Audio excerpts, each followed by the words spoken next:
ನಮಃ ಸೂರ್ಯಾಯ ಚಂದ್ರಾಯ ಮಂಗಳಾಯ ಬುಧಾಯ ಚ ಗುರುಶುಕ್ರ ಶನಿಭ್ಯಶ್ಚ ರಾಹುಕೇತುವೇ ಕುರ್ವಂತು ಸರ್ವೇ ಮಮ ಸುಪ್ರಭಾತಂ. ಶ್ರೀ ಗುರುಭ್ಯೋ ನಮಃ ಹರಃ ಓಂ. ಸಮಸ್ತ ತುಳಸಿ ಬಂಧುಗಳಿಗೆ ಶಿವಸ್ವಾಮಿ ಗುರುಜಿಯ ಅನಂತ ನಮಸ್ಕಾರಗಳು. ಸ್ನೇಹಿತರೆ, ತಮಗೆಲ್ಲರಿಗೂ ಕೂಡ ಬುಧವಾರದ ಶುಭೋದಯ. ಭಗವಂತ ನಿಮ್ಮೆಲ್ಲರಿಗೂ ಕೂಡ ಆಯುರಾರೋಗ್ಯ ಐಶ್ವರ್ಯಗಳನ್ನು ಕೊಟ್ಟು ಕಾಪಾಡಲಿ ಅಂತ ಬೇಡ್ಕೊಳ್ತಾ 12 ರಾಶಿಗಳ ಫಲವನ್ನು ತಿಳ್ಕೊಳ್ತಕ್ಕಂಥ ಸಮಯ. ಪ್ರತಿ ಎಪಿಸೋಡು ನಿಮಗೊಂದು ಇನ್ಫಾರ್ಮೇಟಿವ್ ಆಗಿರ್ತಕ್ಕಂಥ ವಿಚಾರಗಳನ್ನು ತಿಳಿಸ್ತಾ ಇದ್ದೇನೆ. ಇವತ್ತಿನ ಈ ಸಂಚಿಕೆ ಈ ದಿನದ ಭವಿಷ್ಯದ ಮೂಲಕ ತಿಳಿಸ್ತಕ್ಕಂಥದ್ದು ನೋಡಿ. ಬುಧ ಬುದ್ಧಿಗೆ ಕಾರಕ. ಇವತ್ತು ಬುಧವಾರ ಕೂಡ. ಬುಧವಾರಗಳಂದು ಮಾತು, ಕಮ್ಯುನಿಕೇಷನ್ಸು, ಬುದ್ಧಿಗೆ ಕಾರಕ, ವಿದ್ಯಾಭ್ಯಾಸ ಇವೆಲ್ಲ IQ ಪವರನ್ನು ಆಡಳಿತ ಮಾಡ್ತಕ್ಕಂಥದ್ದು ಬುಧನ ತತ್ವ. ವ್ಯಾಪಾರದಲ್ಲಿ ಉತ್ಕೃಷ್ಟವಾಗಿರ್ತಕ್ಕಂಥ ಫಲಗಳನ್ನು ಕೊಡೋದು ಬುಧನ ತತ್ವ. ಒಳ್ಳೆಯ communications, small energy then gain good, ಈ ಥರ ಬುಧನ ತತ್ವ ತುಂಬ ಪವರ್ಫುಲ್. ಯಾಕೆಂದರೆ ಏನೇ ದೇಹದಾಢ್ಯ ಎಲ್ಲ ಶಕ್ತಿ ಬಲ ಇದ್ದರೂ ಬುದ್ಧಿಬಲ ಒಂದು ಬೇಕು. ಆ ಬುದ್ಧಿಬಲದಿಂದ ಅನೇಕ ವಿಚಾರಗಳನ್ನು ಗೆಲ್ಬೋದು. ಹೌದು, ಸತ್ಯ ಕೂಡ. ಮಾತು ಅಷ್ಟೇ. ಒಳ್ಳೆಯ ಕಮ್ಯುನಿಕೇಷನ್ಸ್ ಇದ್ದರೆ ಮಾತು ಬಲ್ಲವನಿಗೆ ಜಗಳವಿಲ್ಲ. ಅದೇ ಮಾತು ಮಾಣಿಕ್ಯ. ಇದು ಬುಧನ ತತ್ವ. ಈ ಬುಧನ ತತ್ವ ಇಂಪ್ರೂವ್ಮೆಂಟ್ ಮಾಡ್ಕೋಬೇಕು ನಾವು ಗುರುಗಳೇ. ಮನೆಯಲ್ಲಿ ಎಲ್ಲರಿಗೂ ಕೂಡ ಒಳ್ಳೆಯ ಬುದ್ಧಿಶಕ್ತಿ, ಎಲ್ಲ ವ್ಯಾಪಾರಸ್ಥರಿದ್ದೀವಿ. ವ್ಯಾಪಾರದಲ್ಲಿ ಉತ್ಕೃಷ್ಟವಾಗಿರ್ತಕ್ಕಂಥ ಫಲಗಳು ಬೇಕು, ಸಮಾಧಾನ ಬೇಕು, ಸೌಮ್ಯತೆ ಬೇಕು. ಇವೆಲ್ಲವನ್ನು ಕೊಡ್ತಕ್ಕಂಥದ್ದು ಬುಧನ ತತ್ವ. ಮನೆಯಲ್ಲಿ ನಿಜವಾಗ್ಲೂ ಸೋಮುವ ಅಂದರೆ ನೋಡಿ ಬರ್ತಕ್ಕಂಥ ಶ್ರಾವಣ ಮಾಸ ಇವೆಲ್ಲ ಯಾರಿಗೆ ಏನು ಡಿಫಿಷಿಯನ್ಸಿ ಇದೆಯೋ ಈ ದೀಪಾರಾಧನೆ ಮಾಡ್ಕೊಳ್ಳಿ. ನಿಜವಾಗ್ಲೂ ಪ್ರತಿ ಎಪಿಸೋಡು ಒಂದೊಂದು ರೀತಿಯಾಗಿ ಅಂತ ತುಂಬ ಇನ್ಫಾರ್ಮೇಟಿವ್. ನೆಗ್ಲೆಕ್ಟ್ ಮಾಡಬೇಡಿ. ನಿಜವಾಗ್ಲೂ ಇದು ವೆರಿ ಪ್ರಿಸೈಸ್ಲಿ ವರ್ಕಿಂಗ್. ತುಂಬ ಪ್ರಿಸೈಸಾಗಿ ವರ್ಕ್ ಆಗ್ತದೆ. ಮಾಡಿ ನೋಡಿ. ಏನೇನು ಕಳ್ಕೊಳ್ಳೋದಿಲ್ಲ. ಮನೇಲಿರ್ತಕ್ಕಂಥ ಒಂದು ಸ್ವಲ್ಪ ತೊಗರಿಬೇಳೆ ಖರ್ಚಾಗ್ಬೋದು ಅಥವಾ ಕಡಲೆಬೇಳೆ ಖರ್ಚಾಗ್ಬೋದು.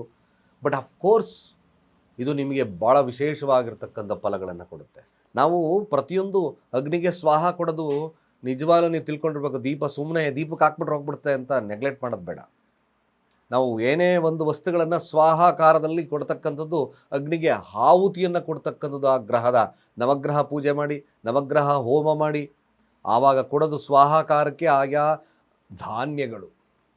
ಸೂರ್ಯ, ಚಂದ್ರ, ಮಂಗಳ, ಬುಧ, ಗುರ, ಶುಕ್ರ, ಶನಿ ಇವೆಲ್ಲ ಧಾನ್ಯಗಳನ್ನು ಸ್ವಾಹ ಕೊಡ್ತವೆ. ಹೌದಲ್ವೋ? ಅಲ್ಲಿ ಏನು ಲಿಬರೇಟ್ ಆಗ್ತದೆ ಅನ್ನೋದನ್ನು ಸ್ವಲ್ಪನಾದರೂ ನಾವು ವೈಜ್ಞಾನಿಕವಾಗಿ ನೋಡಿದ್ರೆ, ಬೆಂಕಿ ಒಳಗಡೆ ನಾವು ಗೋಧಿಯನ್ನು ಹಾಕಿದ್ರೆ ಆ ಗೋಧಿಯ ತತ್ವ, ಸೂರ್ಯನ ತತ್ವ ಲಿಬರೇಷನ್ಸ್ ಆಗುತ್ತೆ. ನಾವು ಯಾವಾಗ ಸೂರ್ಯಾಯ ಇದಂ ನಮಮ ಅಂತ ಕೊಟ್ಟಾಗ, ಸೂರ್ಯನಿಗೆ ಅವಿಷ್ ಕೊಟ್ಟಾಗುತ್ತೆ. ನಮಗೆ ಆ ಪಿತೃದೋಷ ಅಂತ ನಾನಾ ಸಮಸ್ಯೆಗಳು, ಸೂರ್ಯ ಬಲವನ್ನು, ಆತ್ಮಬಲವನ್ನು ಹೆಚ್ಚಿಸುತ್ತೆ. ಇದೇ ಸ್ಟ್ರಾಟಜಿ ಮೇಲೆ ನಿಜವಾಗ್ಲೂ ಹೇಳ್ತಿದ್ದೀನಿ, ವೈಜ್ಞಾನಿಕ ಪ್ರತಿಯೊಂದಲ್ಲೂ ನೆಲೆಗಟ್ಟಿದೆ. ಸುಮ್ಮನೆ ಅನ್ನೆಸಸರಿಯಾಗಿ ಏನೋ ಹಾಗೆ ಬರುತ್ತೆ ಹೀಗೆ ಬರುತ್ತೆ ಅನ್ನೋದಕ್ಕಿಂತ ಯೂಶಲಿ ಇದನ್ನು ನೋಡ್ಕೊಳ್ಳಿ, ಇವನ್ನ ನೋಟ್ ಮಾಡ್ಕೊಳ್ಳಿ. ಇವೆಲ್ಲ ತುಂಬ ಪವರ್ಫುಲ್ ಆಗಿರ್ತಕ್ಕಂಥ ಕೆಲಸಗಳನ್ನು ಮಾಡುತ್ತೆ. ಸೊ ನೋಡೋಣ, ನಿಮಗೆ ಎಲ್ಲ ವಿಚಾರಗಳ ಒಂದೊಂದಾಗಿ ತಿಳಿಸ್ಕೊಡ್ತಾರೆ. ನೋಡೋಣ. ಈ ದಿನ ಬುಧವಾರ ಮೊದಲು ಪಂಚಾಂಗ ಶ್ರವಣವನ್ನು ಮಾಡಿ ಬುಧನ ತತ್ವ ಇನ್ಕ್ರೀಸ್ ಆಗೋದಕ್ಕೆ, ಬುದ್ಧಿಬಲ, ಯಶಸ್ಸು, ವ್ಯಾಪಾರದಲ್ಲಿ ಅಭಿವೃದ್ಧಿ, ಈ ಕೆಲಸ ಮಾಡಿ. ನೋಡೋಣ, ಕೊನೆಯ ಭಾಗದಲ್ಲಿ ತಿಳಿಸ್ತೀನಿ. ಬುಧವಾರ ಸಪ್ತಮಿ ತಿಥಿ ಇದೆ. ಶುಕ್ಲಪಕ್ಷ, ಬ್ರಹ್ಮಯೋಗ ಇರ್ತಕ್ಕಂಥ ಸಮಯ, ಗರಜ ಹಾಗೆ ವಾಣಿಜ್ಯಕರಣ ಇರ್ತಕ್ಕಂಥದ್ದು. ಚಂದ್ರ ವಿಶಾಖ ನಕ್ಷತ್ರ ತುಲಾರಾಶಿಯಲ್ಲಿ ಸಂಚಾರವನ್ನು ಮಾಡ್ತಾ ಇದ್ದಾನೆ. ಸೊ ಇವತ್ತಿನ ಕಾಲಮಾನವನ್ನು ನೋಡೋದಾದರೆ, ರಾಹುಕಾಲ ಮಧ್ಯಾಹ್ನ 12 ಗಂಟೆ 30 ನಿಮಿಷದಿಂದ 2 ಗಂಟೆ 7 ನಿಮಿಷದವರೆಗೆ. ಯಮಗಂಡ ಕಾಲ ಬೆಳಗ್ಗೆ 7 ಗಂಟೆ 42 ನಿಮಿಷದಿಂದ 9 ಗಂಟೆ 18 ನಿಮಿಷದವರೆಗೆ. ಗುಳಿಕ ಕಾಲ ಬೆಳಗ್ಗೆ 10 ಗಂಟೆ 54 ನಿಮಿಷದಿಂದ ಮಧ್ಯಾಹ್ನ 12 ಗಂಟೆ 30 ನಿಮಿಷದವರೆಗೆ. ಹಾಗೆ ಇದನ್ನು ದುಷ್ಟ ಮುಹೂರ್ತ ಭಾಗವನ್ನು ನೋಡೋದಾದ್ರೂ ಸಹಿತವಾಗಿ ಬೆಳಗ್ಗೆ 11 ಗಂಟೆ 58 ನಿಮಿಷದಿಂದ ಮಧ್ಯಾಹ್ನ 12 ಗಂಟೆ 50 ನಿಮಿಷ ಉತ್ತಮ ಸಮಯವಲ್ಲ. ಹಾಗೂ ಕಂಟಕ ಮೃತ್ಯು ದೋಷ ಇರ್ತಕ್ಕಂಥದ್ದು ನೋಡೋದಾದರೆ ಇದು ಕೂಡ ಸಂಜೆ 5 ಗಂಟೆ 12 ನಿಮಿಷದಿಂದ 6 ಗಂಟೆ 4 ನಿಮಿಷದವರೆಗೂ ಉತ್ತಮ ಸಮಯವಿಲ್ಲ. ಚಂದ್ರ ವಿಶಾಖ ನಕ್ಷತ್ರ ತುಲಾರಾಶಿಯಲ್ಲಿ ಸಂಚಾರವನ್ನು ಮಾಡ್ತಾ ಇದ್ದಾರೆ. ಯಾರಿಗೆ ಯಾವ ಫಲ ಇರುತ್ತೆ ನೋಡೋಣ. ಮೊದಲು ಮೇಷರಾಶಿಯವರ ಫಲ. ಮೇಷರಾಶಿಯವರಿಗೆ ವಿದ್ಯಾರ್ಥಿಗಳಿಗೆ ಉತ್ಕೃಷ್ಟ ಫಲ ಇದೆ. ವ್ಯಾಪಾರಸ್ಥರಿಗೂ ಕೂಡ ಉತ್ಕೃಷ್ಟ ಫಲ ಇದೆ. ಹಣಕಾಸು ವಹಿವಾಟುಗಳು, ಭೂಮಿಯಿಂದ ಲಾಭ, ಮನೆಯಲ್ಲಿ ನೆಮ್ಮದಿಯಿಂದ ಇರತಕ್ಕಂಥದ್ದು ಕೂಡ ಮೇಷರಾಶಿಯವರೆಗೂ ಒದಗಿ ಬರುತ್ತೆ.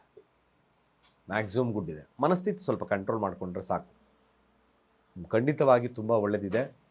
ಯಾವುದೇ ಕ್ಷೇತ್ರ ಫಲದವರೆಗೂ ಕೂಡ ಒಳ್ಳೆಯ ಒಂದು ಅಭಿವೃದ್ಧಿ ಕಾರ್ಯಗಳಾಗ್ತಕ್ಕಂಥದ್ದು ಕೂಡ ಇದೆ.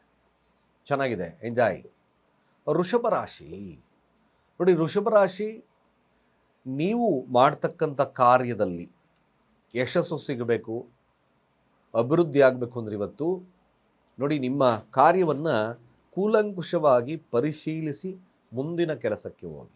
ಯಾವುದಾದ್ರೂ ಆಗಿರ್ಬೋದು, ನಿಮ್ಮ ಯಾವುದಾದ್ರೂ ರೆಕಾರ್ಡ್ಸ್ ಆಗಿರ್ಬೋದು, ಕೆಲಸದಲ್ಲಿ ಏನೋ ಇಂಟರ್ವ್ಯೂ ಬಂದಿದೆ, ಅಥವಾ ಯಾವುದಾದ್ರೂ ಒಂದು ಕೋರ್ಟ್ ಸಮನ್ಸ್ ಬಂದಿರ್ಬೋದು, ಅಥವಾ ಯಾವುದೇ ಒಂದು ಕೇಸಿಗೆ ತೀರ್ಮಾನಗಳು ಬಂದಿರ್ಬೋದು. ಈ ಒಂದು ವೃಷಭ ರಾಶಿಯಲ್ಲಿರ್ತಕ್ಕಂಥವರು ಅಣ್ಣ ತಮ್ಮಂದರ ವ್ಯಾಜ್ಯಗಳೆಲ್ಲ ಆಗಿರಬಹುದು. ಏನು ಬಂದಿದೆ ಅಂತಕ್ಕಂಥ ವಿಚಾರಗಳನ್ನು ಕೂಲಂಕುಷವಾಗಿ ಆಲೋಚಿಸಿ ಮುಂದೆ ಹೋಗಿ. ಮ್ಯಾಕ್ಸಿಮಮ್ ಗುಡ್ ಆಗ್ತದೆ ವೃಷಭ ರಾಶಿಯವರಿಗೆ. ನಾನು ನಿಮಗೆ ತಿರ್ಸ್ಕೊಡ್ಬೋದು. ಭಾಳ ವಿಶೇಷವಾಗಿರ್ತಕ್ಕಂಥ ಫಲಗಳು ಈ ಒಂದು ವಿಚಾರದಲ್ಲಿ ಲಭ್ಯವಾಗುತ್ತೆ, ಒಳ್ಳೆಯದು ಕೂಡ ಆಗುತ್ತೆ. ನೋಡಿ, ಮಿಥುನ ರಾಶಿ ಹಣಕಾಸಿನ ವಹಿವಾಟುಗಳಲ್ಲಿ ಸ್ವಲ್ಪ ಶುಭವಾಗುತ್ತೆ. ಬುದ್ಧಿಶಕ್ತಿಯಿಂದ ಸಮಾಧಾನದಿಂದ ಇರಿ, ನಿಜವಾಗ್ಲೂ ಒಳ್ಳೆಯದಾಗುತ್ತೆ. ಮಿಥುನ ರಾಶಿ ಸಂಗಾತಿಯೊಟ್ಟಿಗೆ ಉತ್ತಮ ಬಾಂಧವ್ಯವನ್ನು ಕಾಪಾಡೋದು ಮರಿಬೇಡಿ. ಲಗ್ನದಲ್ಲಿ ಕುಜ ಇದ್ದಾನೆ. ಸುಮ್ಮನೆ ನಿಮ್ಮ ರೋಷ ಆವೇಶಗಳು ಅಥವಾ ಮಿಸ್ಕಮ್ಯುನಿಕೇಷನ್ಸು ಇದು ಒಳ್ಳೆಯದಲ್ಲ. ನಿಮ್ಮ ಬಾಂಡಿಂಗ್, ದಾಂಪತ್ಯದ ಬಾಂಡಿಂಗನ್ನು ಬ್ರೇಕ್ ಮಾಡುತ್ತೆ. ಸಮಾಧಾನದ ವಾತಾವರಣ ಇಟ್ಕೊಳ್ಳಿ. ಯಾವುದೇ ಕಾರಣಕ್ಕೂ ಮಿಸ್ಗೈಡ್ ಆಗ್ದಂಗೆ ವರ್ತನೆಯನ್ನು ಮಾಡಿ. ಮಿಥುನ ರಾಶಿ ಬುದ್ಧಿವಂತಿಕೆಯಿಂದ ಕೆಲಸವನ್ನು ಮಾಡ್ತೀರಾ. ಕೋಪ ನಿಯಂತ್ರಣದಲ್ಲಿರಲಿ, ಖಂಡಿತ ಒಳ್ಳೆಯದಿದೆ. ವಿದ್ಯಾರ್ಥಿಗಳು ಕೂಡ ಅತ್ಯಂತ ಶುಭದಾಯಕ, ವ್ಯಾಪಾರಸ್ಥರಿಗೂ ಶುಭದಾಯಕವಾಗಿರ್ತಕ್ಕಂಥದ್ದು ಈ ದಿನ ಇದೆ, ಒಳ್ಳೆಯದಾಗುತ್ತೆ ಕೂಡ. ಕಟಕ ರಾಶಿಯ ಫಲ ಹೇಗಿರುತ್ತೆ? ಸೊ ಕಟಕ ರಾಶಿಯವ್ರಿಗೆ ಭಾಳ ಮುಖ್ಯವಾಗಿರ್ತಕ್ಕಂಥ ತನ್ನ ನೆಮ್ಮದಿ ಕೆಲಸದ ವಿಚಾರಗಳಲ್ಲಿ ತಾವು ತಲ್ಲೀನತೆ ಇರತಕ್ಕಂಥದ್ದು ಇರುತ್ತೆ. ಭೂಮಿಯ ವಿಚಾರದಲ್ಲಿ ಸ್ವಲ್ಪ ಕೆಲಸ ತಲ್ಲೀನವಾಗ್ತಕ್ಕಂಥದ್ದು ಸಾಧ್ಯತೆ ಇದೆ. ಹಾಗೂ ಕಟಕ ರಾಶಿಯವ್ರಿಗೆ ದೈವಿಕ ಮನೋಭಾವ ಮನೆಯವ್ರಿಗೂ ಕೂಡ ಟೀಚ್ ಮಾಡ್ತಕ್ಕಂಥದ್ದು ಈ ವಿಚಾರದಲ್ಲೂ ಕೂಡ ಇದೆ. ವಿದ್ಯಾರ್ಥಿಗಳಿಗೆ ಅತ್ಯಂತ ಶುಭದಾಯಕವಾಗಿರ್ತಕ್ಕಂಥ ದಿನ. ಸ್ವಲ್ಪ ಕೋಪ ನಿಯಂತ್ರಣದಲ್ಲಿ ಇಟ್ಕೊಂಡ್ರೆ ಕಟಕ ರಾಶಿಯವರಿಗೆ ಶುಭದಾಯಕವಾಗಿರ್ತಕ್ಕಂಥದ್ದು. ಆದಷ್ಟು ಕೂಡ ಈ ದಿನ ತನ್ನ ಮನೆ ಆಸ್ತಿಯ ಬಗ್ಗೆ ಚಿಂತನೆಗಳು, ವಾಹನಾದಿಗಳ ಬಗ್ಗೆ ಚಿಂತನೆಗಳು, ತನ್ನ ಕಾರ್ಯಗಳಲ್ಲಿ ಚಿಂತನೆಗಳನ್ನು ಮಾಡ್ತಕ್ಕಂಥದ್ದು ಸಾಧ್ಯತೆ ಇದೆ. ಅಫ್ಕೋರ್ಸ್ ಶುಭದಾಯಕವಾಗಿದೆ, ತೊಂದರೆ ಇಲ್ಲ. ಸಿಂಹರಾಶಿಯ ಫಲಾಫಲ. ಸಿಂಹರಾಶಿಯವ್ರಿಗೆ ಸ್ವಲ್ಪ ಮಟ್ಟಿಗೆ ಸಹೋದರರ ವಿಚಾರಗಳಲ್ಲಿ ಅಥವಾ ಸ್ನೇಹಿತರ ವಿಚಾರಗಳಲ್ಲಿ, ಕೆಲಸದ ವಿಚಾರಗಳಲ್ಲಿ ಸ್ವಲ್ಪ ಹಿನ್ನಡೆದಾಯಕವಾಗಿದೆ. ಹಣಕಾಸು ವಹಿವಾಟುಗಳಲ್ಲಿ ಸ್ವಲ್ಪ ಎಚ್ಚರ. ಮಾತಿನ ಮೇಲೆ ಯಾವುದೇ ಕಾರಣಕ್ಕೂ ನಿಗಾ ಇಲ್ಲದಲೇ ಮಾತಾಡೋಕ್ಕೆ ಹೋಗಬೇಡಿ. ಸಿಂಹರಾಶಿಯಲ್ಲಿರ್ತಕ್ಕಂಥವ್ರು ಯಾವುದೇ ಆಗಿರ್ತಕ್ಕಂಥ ವಾಹನಾದಿಗಳು ಖರ್ಚಿಗೆ ಬರಬಹುದು. ಅಥವಾ ಸಿಂಹರಾಶಿಯಲ್ಲಿರ್ತಕ್ಕಂಥವ್ರಿಗೆ ಸ್ವಲ್ಪ ಕೆಲಸದಲ್ಲಿ ಒತ್ತಡ ಇರತಕ್ಕಂಥ ಸನ್ನಿವೇಶ ನಿರ್ಮಾಣವಾಗುತ್ತೆ. ಆಧ್ಯಾತ್ಮಿಕವಾಗಿರ್ತಕ್ಕಂಥ ಪ್ರಪಂಚದಲ್ಲಿರ್ತಕ್ಕಂಥವ್ರಿಗೆ ಭಾಳ ಶುಭದಾಯಕ. ಅಬ್ರಾಡಲ್ಲಿ, ಹೊರದೇಶದಲ್ಲಿದ್ದೀರ, ಶುಭದಾಯಕವಾಗಿರ್ತಕ್ಕಂಥ ದಿನ ಕೂಡ ಹೌದು. ಯಾರು ಸಿಂಹರಾಶಿಯಲ್ಲಿದ್ದೀರೋ ಸಾಧ್ಯವಾದಷ್ಟು ಇದನ್ನು ಕಡಲೆಕಾಳು ದಾನ ಮಾಡೋದು ಮರಿಬೇಡಿ. ಓಂ ಬ್ರಹ್ಮಸ್ಪದಯೇ ನಮಃ ಮಂತ್ರವನ್ನು ಹೇಳಿ ಶುಭವಾಗ್ತದೆ, ಒಳ್ಳೆಯದಾಗುತ್ತೆ ಕೂಡ. ಕನ್ಯಾ ರಾಶಿಯವರ ಫಲಾಫಲ ಹೇಗಿರುತ್ತೆ ಈ ದಿನ? ಕನ್ಯಾ ರಾಶಿಯವರಿಗೆ ಅತ್ಯಂತ ಶುಭದಾಯಕವಾಗಿರ್ತಕ್ಕಂಥ ದಿನ. ಮದುವೆ ವಿಚಾರಗಳಲ್ಲಿ, ಹಾಗೆ ವ್ಯಾಪಾರ ವಿಚಾರಗಳಲ್ಲಿ, ಅನೇಕ ಒಳ್ಳೆಯ ಉತ್ತಮ ಸ್ನೇಹಿತರನ್ನು ಭೇಟಿ ಮಾಡೋದರಲ್ಲಿ ಅತ್ಯಂತ ಶುಭದ ದಿನದಲ್ಲಿ ಒಂದು ಲಾಭವನ್ನು ಬರುತ್ತೆ. ವ್ಯಾಪಾರದಲ್ಲಿ, ವ್ಯವಹಾರದಲ್ಲಿ, ವಿದ್ಯಾರ್ಥಿ ವಿಚಾರಗಳಲ್ಲಿ ಖಂಡಿತವಾಗಿ ಚೆನ್ನಾಗಿದೆ. ತುಂಬ ಸದುಪಯೋಗ ಮಾಡಿಕೊಳ್ಳಿ, ಒಳ್ಳೆಯದಾಗುತ್ತೆ. ತುಲಾರಾಶಿಯವ್ರಿಗೆ ನೋಡಿ, ಕೆಲಸ ಭಾಳ ಮುಖ್ಯ. ನೀವೇನಾದರೂ ಇವತ್ತಿನ ದಿನ ಕೆಲಸದಲ್ಲಿ ಪ್ರಯತ್ನ ಅತ್ಯಂತ ಶುಭದಾಯಕವಾಗಿರ್ತಕ್ಕಂಥ ವಾತಾವರಣವಿದೆ. ಪ್ರಯತ್ನವಿಲ್ಲದ್ದು ಅಷ್ಟು ಉತ್ತಮತೆಯನ್ನು ಕೊಡಲ್ಲ. ನಿಮ್ಮ ಕರ್ಮಾನುಸಾರವಾಗಿ ನಿಜವಾಗ್ಲೂ ಈ ದಿನವನ್ನು ಸದುಪಯೋಗ ಮಾಡಿಕೊಳ್ಳಿ. ದಾಂಪತ್ಯದಲ್ಲಿ ಸಣ್ಣಪಟ್ಟ ವಿರಹಗಳು ಬರ್ಬೋದು. ತುಲಾರಾಶಿಯವ್ರಿಗೆ ಒಳ್ಳೆಯದಿದೆ, ಒಳ್ಳೆಯ ಯೋಗ ಇರೋದ್ರಿಂದ ಖಂಡಿತ ಉಪಯೋಗಿಸ್ಕೊಳ್ಳಿ, ತುಂಬ ಚೆನ್ನಾಗಿದೆ. ಹೆಸರು ಕೀರ್ತಿ ಪ್ರತಿಷ್ಠೆ, ರಾಜಕೀಯವಾಗಿರ್ತಕ್ಕಂಥ ವಿಚಾರಗಳಲ್ಲಿ ಯಶಸ್ಸು ಸಿಗುತ್ತೆ. ವೃಶ್ಚಿಕ ರಾಶಿಯವರಿಗೆ ಭಾಗ್ಯೋದಯದ ಕಾಲ, ಜೊತೆಗೆ ಧಾರ್ಮಿಕವಾಗಿರ್ತಕ್ಕಂಥ ಕ್ಷೇತ್ರಗಳನ್ನು ಭೇಟಿ ಮಾಡ್ತೀರಿ. ಯಾವಾಗಲೂ ದೈವ ವಿಚಾರಗಳನ್ನು ಮಾತಾಡ್ತಕ್ಕಂಥದ್ದು ಜಾಸ್ತಿ ಇದೆ. ಹಣಕಾಸು ಸ್ವಲ್ಪ ಹೆಚ್ಚು ಕಡಿಮೆ ಆದರೂ ಕೂಡ ಈ ದಿನ ವೃಶ್ಚಿಕ ರಾಶಿಯವರಿಗೆ ಅತ್ಯಂತ ಶುಭ. ಮಕ್ಕಳ ಚಿಂತನೆಗಳಲ್ಲಿ ಶುಭದಾಯಕವಾಗಿರ್ತಕ್ಕಂಥ ಫಲಗಳು ಲಭ್ಯವಾಗುತ್ತೆ. ವಿದ್ಯಾರ್ಥಿಗಳಿಗೂ ಕೂಡ ಶುಭವಿದೆ. ಬಟ್ ಯಾರನ್ನೂ ಕೂಡ ಅಷ್ಟು ಅಂಟಿಸ್ಕೊಳ್ಳೋದಿಲ್ಲ. ಅಂದರೆ ಅವರೇ ಸ್ಕ್ಯಾರ್ಡ್, ನಾನೇ ಒಬ್ಬನೇ ಇರ್ತೀನಿ ಅಂತಕ್ಕಂಥ ಒಂದು ಮನೋಭಾವತೆ ಇರುತ್ತೆ. ಅದನ್ನು ಹೊರತುಪಡಿಸಿದ್ರೆ ಖಂಡಿತ ಚೆನ್ನಾಗಿದೆ. ಧನುರಾಶಿಯವರಿಗೆ ಇದ್ದಕ್ಕಿದ್ದಾಗೆ ಹಣ ಬರುತ್ತೆ, ಇದ್ದಕ್ಕಿದ್ದಾಗೆ 12 ಮನಿ ಬರ್ತಕ್ಕಂಥ ಸಾಧ್ಯತೆ ಇದೆ. ಆವಿಷ್ಕಾರದ ಮನೋಭಾವತೆ ಇರುತ್ತೆ. ದುಡುಕಿ ನಿರ್ಧಾರಗಳನ್ನು ತಗೋಬೇಡಿ, ಸುಮ್ಮನೆ ಬಾಯಿಗೆ ಬಂದಿದ್ದು ಮಾತಾಡಬೇಡಿ. ಧನುರಾಶಿಯವರು ಶಾಂತ ಚಿತ್ತವಾಗಿದ್ದರೆ ಈ ದಿನ ತುಂಬ ಒಳ್ಳೆಯದಿದೆ, ಖಂಡಿತ ಸದುಪಯೋಗ ಮಾಡ್ಕೊಳ್ಳಿ. ಭೂಮಿಯಿಂದ ಲಾಭ ಸಿಗುತ್ತೆ, 12 ಮನಿ ಬರ್ತಕ್ಕಂಥ ಸಾಧ್ಯತೆ ಇರುತ್ತೆ, ಶುಭವಾಗಿದೆ. ಆದರೂ ಕೂಡ ಗುರುವಿನ ಸನ್ನಿಧಾನಕ್ಕೆ ಭೇಟಿ ಮಾಡಿ ಹಳದಿ ಪುಷ್ಪವನ್ನು ಕೊಟ್ಟು ಪ್ರಾರ್ಥನೆ ಮಾಡ್ತಕ್ಕಂಥದ್ದು ಒಳ್ಳೆಯದು. ಅಥವಾ ವಿಷ್ಣು ಸಹಸ್ರನಾಮವನ್ನು ಪಠಣೆಯನ್ನು ಮಾಡಿ ಒಳ್ಳೆಯದಾಗುತ್ತೆ. ಮಕರ ರಾಶಿಯವರ ಫಲಾಫಲ. ಸೊ ಮಕರ ರಾಶಿಯವರಿಗೆ ಶುಭದಾಯಕವಾಗಿರ್ತಕ್ಕಂಥ ದಿನ. ವೈವಾಹಿಕ ಜೀವನದಲ್ಲಿ, ವ್ಯಾಪಾರದಲ್ಲಿ, ರಾಜಕೀಯ ಒಂದು ವ್ಯವಸ್ಥೆಯಲ್ಲಿ ಶುಭದಾಯಕವಾಗಿದೆ. ಖಂಡಿತವಾಗಿ ವಿದ್ಯಾರ್ಥಿ ವರ್ಗದವ್ರಿಗೂ ಕೂಡ ಮಕರ ರಾಶಿಯಲ್ಲಿರ್ತಕ್ಕಂಥವ್ರಿಗೆ ಶುಭದಾಯಕವಾಗಿರ್ತಕ್ಕಂಥದ್ದು ಇರುತ್ತೆ. ಕಮಿಷನ್ ಆಧಾರಿತವಾಗಿರ್ತಕ್ಕಂಥ ವ್ಯಕ್ತಿಗಳಿಗೂ ಶುಭದಾಯಕವಾಗಿದೆ. ಹೊಸ ಸ್ನೇಹಿತರ ಭೇಟಿ, ಪಾರ್ಟ್ನರ್ಶಿಪ್ಪಲ್ಲಿ ಜಯವನ್ನು ಸಾಧಿಸ್ತಕ್ಕಂಥದ್ದು ಕೂಡ ಇದೆ, ಒಳ್ಳೆಯದಿದೆ. ಆಫ್ಕೋರ್ಸ್ ಕುಂಭರಾಶಿಯ ಫಲಾಫಲ ಹೇಗೆ ನೋಡಿ. ಕುಂಭರಾಶಿಯವ್ರಿಗೆ ಆದಷ್ಟು ಒಳ್ಳೆಯ ಕಾಂಪಿಟೇಟಿವ್ ಎಕ್ಸಾಮ್ಸು, ಸಾಲದ ವಿಚಾರದಲ್ಲಿ ಚಿಂತನೆಗಳು, ಅದರಿಂದ ಲಾಭ, ಸಾಲ ತೀರಿಸ್ತಕ್ಕಂಥ ವಿಚಾರಗಳಲ್ಲಿ ಲಾಭವಾಗ್ತಕ್ಕಂಥ ಇರುತ್ತೆ. ಹೊಸ ಕೆಲಸದಲ್ಲಿ ಉತ್ಕೃಷ್ಟವಾಗಿರ್ತಕ್ಕಂಥ ಫಲ, ಅದರಲ್ಲಿ ಸಂಬಳ ಜಾಸ್ತಿ ಆಗ್ತಕ್ಕಂಥದ್ದು ಕೂಡ ಇದೆ. ಶತ್ರುವಿನ ಮೇಲೆ ವಿಜಯವನ್ನು ಸಾಧಿಸ್ತಕ್ಕಂಥ ದಿನ. ವಿದ್ಯಾರ್ಥಿಗಳು ಕೂಡ ಶುಭದಾಯಕವಾಗಿರ್ತಕ್ಕಂಥದ್ದಿದೆ. ವ್ಯಾಪಾರಸ್ಥರಿಗೂ ಶುಭದಾಯಕವಾಗಿರ್ತಕ್ಕಂಥ ವಿಚಾರಗಳಿದೆ, ಖಂಡಿತ ಒಳ್ಳೆಯದಿದೆ. ಕೊನೆಯದಾಗಿ ಮೀನರಾಶಿಯ ಫಲ ನೋಡಿ. ಮೀನರಾಶಿಯವ್ರಿಗೆ ಸದಾ ಧಾರ್ಮಿಕ ಚಿಂತನೆಗಳು ಮಾಡ್ತೀರಾ. ಮಕ್ಕಳ ಬಗ್ಗೆ ಚಿಂತನೆ, ಸಂತಾನದ ಬಗ್ಗೆ ಚಿಂತನೆ ಮಾಡ್ತಿದ್ರೆ it's a very very good day, ತುಂಬ ಗುಡ್ ಡೇ. ಬಟ್ ಆಧ್ಯಾತ್ಮಿಕಕ್ಕೆ ಹೋಗಿ ಒಳ್ಳೆಯದಿದೆ. ಬಟ್ ಹಣಕಾಸು ವಹಿವಾಟುಗಳು ಹೇಗಿರುತ್ತೆ? ಸಾಧಾರಣವಾಗಿರುತ್ತೆ. ವ್ಯಾಪಾರ ಆಗಿರುತ್ತೆ, ಸಾಧಾರಣವಾಗಿರುತ್ತೆ. ಬಟ್ ಧಾರ್ಮಿಕ ವಿಚಾರಗಳಲ್ಲಿ ಅದ್ಭುತವಾಗಿರ್ತಕ್ಕಂಥ ಫಲ ಇದೆ, ಶುಭವಿದೆ ಕೂಡ. ಆರೋಗ್ಯದಲ್ಲಿ ಉತ್ತಮ ಇರತಕ್ಕಂಥ ದಿನ. ಇಷ್ಟು 12 ರಾಶಿಗಳ ಈ ದಿನದ ಫಲಾಫಲ. ಸ್ನೇಹಿತರೆ, ಬುಧನ ತತ್ವ ಬುದ್ಧಿಗೆ ಕಾರಕ ಬುಧ. ವ್ಯಾಪಾರದಲ್ಲಿ ಉತ್ಕೃಷ್ಟವಾಗಿರ್ತಕ್ಕಂಥ ಕಾಲಗಳು ಬೇಕು. ಹಾಗೆ ಬುದ್ಧಿಭ್ರಮಣೆ, ತುಂಬ ಬುದ್ಧಿಭ್ರಮಣೆ ಏನೇನೋ ಸುಮ್ಮನೆ ಹುಚ್ಚುಚ್ಚಂಗೆ ಮಾತಾಡ್ತಾನಪ್ಪ ಇವನು ಅಂತಕ್ಕಂಥವ್ರಿಗೆ ನಿಜವಾಗ್ಲೂ ಮನೆಯಲ್ಲಿ ಅಕ್ಕಿ ಹಿಟ್ಟಿನ ದೀಪವನ್ನು ಮಾಡಿ. ಅಕ್ಕಿ ಹಿಟ್ಟನ್ನು ಚೆನ್ನಾಗಿ ನೀರಲ್ಲಿ ಕಲಸ್ಕೊಂಡು, ಗೊತ್ತಲ್ಲ ಅಕ್ಕಿ ಹಿಟ್ಟು ಮಾಡೋದು. ಅಕ್ಕಿ ಹಿಟ್ಟಿನ ದೀಪದಲ್ಲಿ ನೀವು ಸಾಸಿವೆ ಎಣ್ಣೆ ದೀಪವನ್ನು ಉರಿಸಿ. ಸಾಸಿವೆ ಎಣ್ಣೆ ದೀಪ ಅಥವಾ ಮಾಮೂಲಿ ದೀಪ ಉರಿಸ್ತೀರಾ, ಸಾಸಿವೆ ಎಣ್ಣೆ ದೀಪನ ಉರಿಸಿ.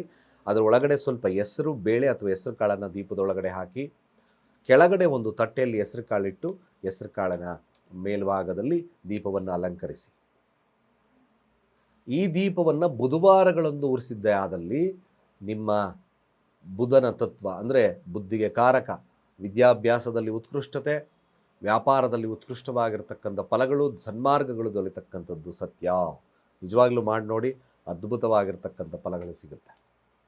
ಸ್ನೇಹಿತರೆ, ಧನುರಾಶಿಯವರು ಮುಂಗೋಪ ಜಾಸ್ತಿ, ಎಲ್ಲವನ್ನ ಬಲ್ಲವರಾಗಿದ್ದು ಮುಂಗೋಪದಿಂದ ಇರ್ತಾರೆ. ಆಮೇಲೆ ಡಿಪೆಂಡೆನ್ಸಿ ಸ್ವಲ್ಪ ಜಾಸ್ತಿ ಇರ್ತಕ್ಕಂಥದ್ದು ಧನುರಾಶಿಯವ್ರಿಗಿರುತ್ತೆ. ಬಟ್ ಒಳ್ಳೆಯ ಹಾರ್ಟ್ ಪೀಪಲ್. ಆದರೆ ಕೆಲವೊಂದು ಬಾರಿ ಅವ್ರಿಗೆ ಮನಸ್ಥಿತಿ ಕಂಟ್ರೋಲ್ ಸಿಗದಲೇ ಬೇರೆಯವರನ್ನು ಹೀನಾಮಾಯವಾಗಂದು ಆಮೇಲೆ ಯೋಚನೆ ಮಾಡ್ತಕ್ಕಂಥದ್ದು ಧನುರಾಶಿಯವರ ತತ್ವ. ಗುರು ಅವರಿಗೆ, ಧನುರಾಶಿಯವರಿಗೆ ಗುರುವಿನ ತತ್ವ ಇರುತ್ತೆ, ಗುರು ಅಧಿಪತಿ ಇರತಕ್ಕಂಥದ್ದು. ಇವೆಲ್ಲ ಇದ್ದರೂ ಕೂಡ ಜೀವನದಲ್ಲಿ ಕೆಲವೊಂದು ಬಾರಿ ಸೋಲ್ತಕ್ಕಂಥದ್ದು, ದೃಷ್ಟಿದೋಷಗಳು, ಅನೇಕ ಸಮಸ್ಯೆಗಳಿರ್ತಕ್ಕಂಥದ್ದು ಇರುತ್ತೆ. ಹಾಗಾಗಿ ಏಕೈಕವಾಗಿ ನಾನು ಧನುರಾಶಿಯವರಿಗೆ ನೋಡಿ ಬ್ಲ್ಯಾಕ್ ಟರ್ಮಲೈನ್ ಲೆಪಜೂಲಿಯಾ ಅಂತಕ್ಕಂಥ ಒಂದು ಸ್ಟೋನನ್ನು ತಯಾರು ಮಾಡಿದ್ದೇನೆ. ಇವೆರಡು ಧನುರಾಶಿಯಲ್ಲಿರ್ತಕ್ಕಂಥದ್ದು. ಈ ಲೆಪೆಜೂಲಿಯಾ ಅಂತಕ್ಕಂಥ ಒಂದು ಸ್ಟೋನ್ ಏನು ಮಾಡುತ್ತೆ, ಜೀವನದಲ್ಲಿ ಅವರಿಗೆ ಸ್ಥಿರವಾಗಿರ್ತಕ್ಕಂಥ ಮನೋಭಾವವನ್ನು ಕೊಡುತ್ತೆ. ಬೆಳಗಿ ಭಯದ ವಾತಾವರಣ, ಗೊಂದಲ, ಈ ಅತಿಯಾದಂಥ ಕೋಪವನ್ನು ನಿಯಂತ್ರಣದಲ್ಲಿಡ್ತಕ್ಕಂಥ ಶಕ್ತಿ ಲೆಪಸೂರ್ಯದಲ್ಲಿರ್ತದೆ. ಹಾಗೂ ಕೂಡ ನೋಡಿ, ಬ್ಲ್ಯಾಕ್ ಟರ್ಮಲೈನ್ ಧನುರಾಶಿ ಅಗ್ನಿತತ್ವ ಆಗಿರೋದ್ರಿಂದ ಬೇಗ ಕಣ್ದೃಷ್ಟಿ, ಹಾಗೆ ಫಾಲ್ ಡೌನ್ ಆಗ್ತಕ್ಕಂಥದ್ದು, ಇವೆಲ್ಲವನ್ನು ಇದು ತಡೆಗಟ್ಟತಕ್ಕಂಥದ್ದಿರುತ್ತೆ. ಶತ್ರುಬಾಧೆಗಳು ಕೂಡ ಈ ಬ್ಲ್ಯಾಕ್ ಟರ್ಮಲೈನ್ ತುಂಬ ಕೆಲಸ ಮಾಡುತ್ತೆ. ಧನುರಾಶಿಯವರಾಗಿದ್ದರೆ ಕೆಳಗಿನ ನಂಬರ್ಗೆ ಕೂಡಲೇ ಡಯಲ್ ಮಾಡಿ ರೆಸ್ಟ್ ಮಾಡ್ಕೊಳ್ಳಿ. ಜೀವನದಲ್ಲಿ ಒಂದು ಸ್ಥಿರವಾಗಿರ್ತಕ್ಕಂಥ ಮನಸ್ಥಿತಿಯನ್ನು ಕೊಡುತ್ತೆ ಈ ಒಂದು ಕ್ರಿಸ್ಟಲ್ ಬ್ರಾಸ್ಲೈಟ್. ಕೇವಲ 999ಕ್ಕೆ ಡಯಲ್ ಮಾಡಿ ರೆಸ್ಟ್ ಮಾಡ್ಕೊಳ್ಳಿ ಅಂತ ಹೇಳ್ತಾ, ಸರ್ವೇ ಜನ ಸುಖಿನೋ ಭವಂತು.